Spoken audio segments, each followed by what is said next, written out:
So, but, my experience thus far, and I think Deb can touch on this as well as a member of the Progressive Caucus, but no, I don't think that's the case. I think we are all working together, rowing in the same direction, trying to save our democracy, to be frank. And so... Why do you say save our democracy? Well, look, I think that right now it's important for this majority in the House to engage in some really critical oversight of an administration that is undermining a lot of critical freedoms for folks in our country. And so when I say save our democracy, I mean precisely that I think some of our democratic freedoms and the principles that we live by have been under attack for the better part of the last 2 years. Congressman-elect, do you want to respond to that, since the president is the leader of your party? Yeah. Well, I always ask the question, like what? What is he undermining exactly? What democratic freedoms have been undermined? We just had an election where we switched power in the House.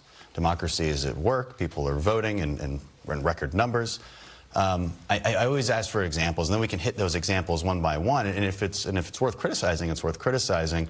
But just kind of this broad brush criticism that the president is somehow undermining our democracy, I always wonder what exactly we're talking about. I'll be happy to add all of the things that he's I'm happy to give an example. Yeah. I mean, the undermining of the freedom the free of press, right. Judiciary, CIA, FBI, the voting process. By way of example, Obama indicted, had many press members under investigation. Trump is not. It's true. So just what is the difference here? Last week, one of the largest media publications in the United States, had to go to a federal court in order to essentially regain access to the press room. One reporter, not the whole organization. Including CBS, did file amicus briefs in support. Yeah. So I mean, again, I think we obviously it's part of much larger because he was disruptive. But, well, again, I would argue that our president is consistently disruptive in those very same press conferences, and I would argue that he treats them with How is that an disrespect. attack on the press, though? Because it's literally an attack on the press. I've literally been attacked, so let's choose our words carefully. His language is an attack. Okay, so why can't he speak, why is he not allowed to use his own language and freedom of speech? Because, you talked about this actually, it's important that we lead from example, that we lead from the top. And the way that our president is currently I agree with you leading. there. I agree with you there. Style is one thing. If you want to criticize style, I'm with you.